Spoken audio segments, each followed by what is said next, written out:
ایک شخص اللہ کی قسم کھا کر کہتا ہے یہ ایسی بات ہے لیکن وہ نہیں مانتا، یہ صرف قسم کہہ کر کہتا ہے یہ بات ایسی ہے تو بھی نہیں مانتا۔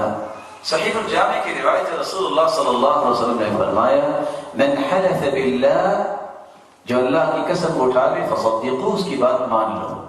صحیح الجامع کی روایت ہے عیسیٰ علیہ السلام نے چور کو چوری کرتے دیکھا، فرمایا چوری کیوں کی؟ کہا میں اس رب کی قسم اٹھاتا ہوں جس نے پیدا کیا، میں نے چوری نہیں کی۔ کہا میں تیری قسم کو مانتا ہوں، کذبت عینی، میری آنکھوں نے دھوکہ کھایا ہوگا۔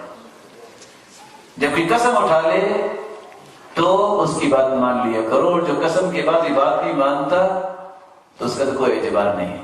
لیکن دوسرا پہلو وَلَا تُطِعْ كُلَّ حَلَّافٍ مَّهِينٍ، جو زیادہ قسمیں کھانے والا اس کی بات پہ یقین نہیں ہوتا، قرآن کہتا ہے۔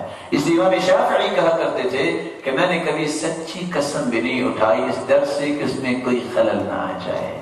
اور رسول اللہ صلی اللہ علیہ وسلم کا فرمان ہے، سلسلہ صحیحہ کی روایت ہے، جو جھوٹی قسم اٹھاتا ہے اس کا گھر ویران ہو جاتا ہے۔ اللہ ہم سب کو محفوظ فرمائے۔